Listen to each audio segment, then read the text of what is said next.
Hey guys, what's going on? It's Space Cowboy here. Welcome back to the channel. Got another mock draft Monday for you guys today, with this Monday in particular being special. Why? Because it's the first day of legal tampering when it comes to free agency. We're here, free agency has finally arrived, where we're going to see a lot of movement. Now, over the next couple of weeks, we're going to see the Cowboys bring in some guys, let some guys walk, which will possibly impact who I take going forward. So let's keep that in mind. Now, before I jump into this specific mock draft, if you guys could, by all means, leave a like on this video, as well as subscribe if you're new so you don't miss out on new Cowboys content like this. And most importantly of all, hit that notification bell so you don't miss out on new content when it drops. Let's get straight into this mock draft. So, as you know where I stand when it comes to these mock drafts, or if this is your first mock draft you're seeing me do, I firmly believe that the Dallas Cowboys need to have as many options on the table going into that number 10 pick. I think the number one target, if he is there, is Rashawn Slater, offensive tackle out of Northwestern, who I selected with this 10th selection as he was there.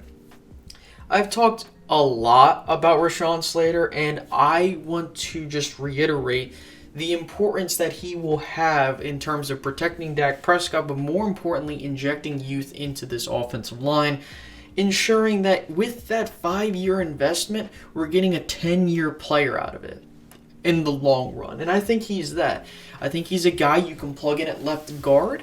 And I understand that some people might say, well, what happens in the event that certain guys play and it makes the pick useless? I disagree if you think that the pick is going to be useless.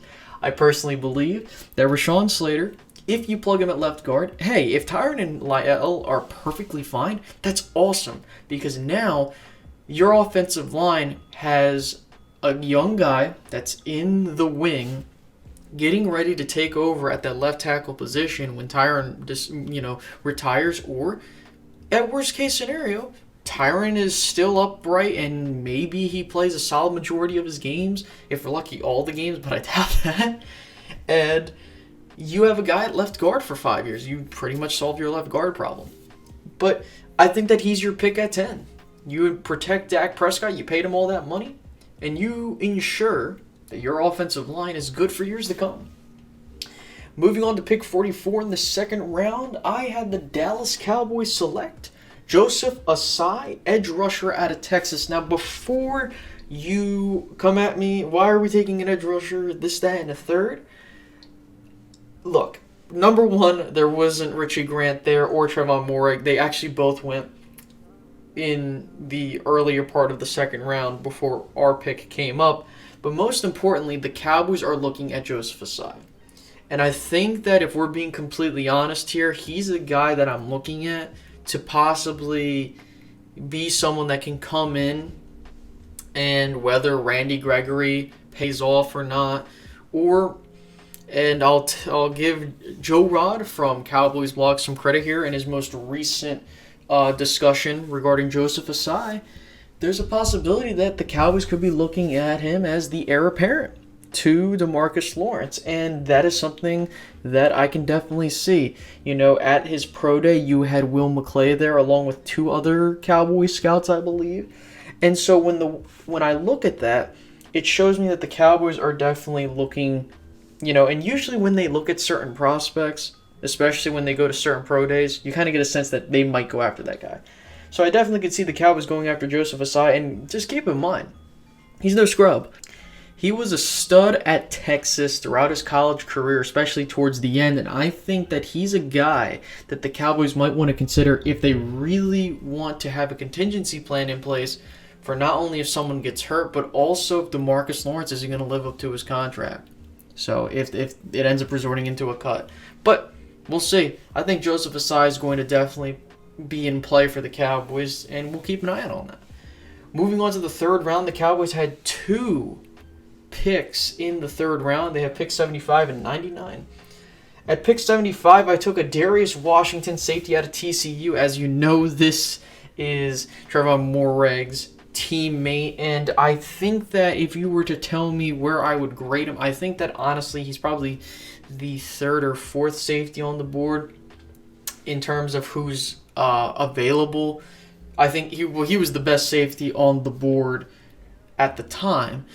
But with that being said, I think that he's a guy that you can play at free safety, especially to replace Xavier Woods. I think as I continue to look at it, Donovan Wilson is your starting strong safety as of right now. So you need to find a guy that you can plug in at that free safety spot. And I think a Darius Washington could be that guy. I will say he has a little bit of things to work on, but I think that he's someone that can give you solid production and be a solid starter for you if things work out. Finally, at pick 99, I had the Dallas Cowboys select Marvin Wilson, interior defensive lineman, defensive tackle out of Florida State. I understand that some people have some valid criticisms of Marvin Wilson, but the way I look at it is this guy, I feel, is going to have a decent impact for this defensive line, especially when you consider the fact that, hey, you know, we need to bring in some young guys to develop. You know, Tristan Hill, I don't know what he's going to look like, and honestly, you're going to lose some guys. So even if you go out in free agency and you bring back Gerald McCoy and you get someone else, I think that you're going to need some rotational guys. That's been a problem. The Cowboys have had guys where it's like, okay, these are your starters, but then when they're out, you have no one behind them. I think Neville Gallimore is someone that you can build off of. I think Tristan Hill could be possibly something, but you need to get another guy in there. But Space Cowboys, there's not going to be enough room. You need to get more interior defensive linemen, and I think Marvin Wilson will be someone that Dan Quinn could be possibly looking at if they don't go after someone in free agency. So there's that. Well, I don't want to go any further. I think that I've pretty much spoke my piece regarding this entire mock draft. I hope you guys enjoyed it. By all means, down below, put who you would pick with the first 4 picks that the Cowboys have in the top 100.